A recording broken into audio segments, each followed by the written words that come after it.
you once again for being on a math diet at MWW Math Empire, where numbers talk.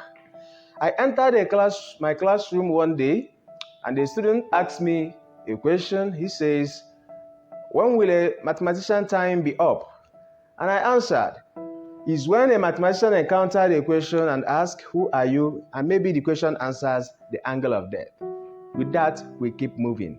Okay, now today our center of attraction is going to be on a ratio, and you know that a quotient of two quantities that has different units is called rate. And from that we have what? Ratio. What comes in your mind when you hear of ratio? In mathematics, a ratio is indicated by how many times one number contains another. Do you copy? Remember, when I say do you copy, you tell me copy that. Take for instance, I am having 3 sherry here in Igbo called Odala and 2 oranges. If I am asked now, what is the ratio of these oranges to Odala to this sherry, is going to be 2:3.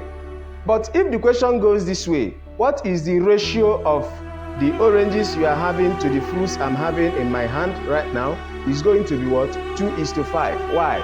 It's going to be the addition of both this one and the oranges. Do you copy? Can I hear copy that? Okay, with that, I want us to solve some examples on this. These ones are ratios with what? Fractions. Let's go. Now we have 5 and 10 here. Before we can solve this question, we need to get the LCM of 5 and 10, which goes this way.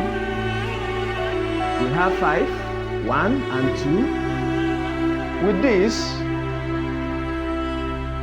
we've seen that the LCM is what? 10. And now, already we have 10 here, so this one doesn't have a problem. We are going to look for a number that we are going to multiply to 5, then it's going to give us the LCM. And here is going to be 2. The same thing, the same process is going to take effect on the numerator, which is what? 2. With that, we now have 4/10 is to 7/10. And the denominators will cancel out. We'll be left with 4:7 as the answer. Okay, let's go over to this question. We are also to find the LCM of 6 and 8, which is what? 24. Now, you will check what number am I going to multiply to 6 and it's going to give me this LCM. If you check, 6 times 4 can also give us what? 24. So 6 times 4, the same process times.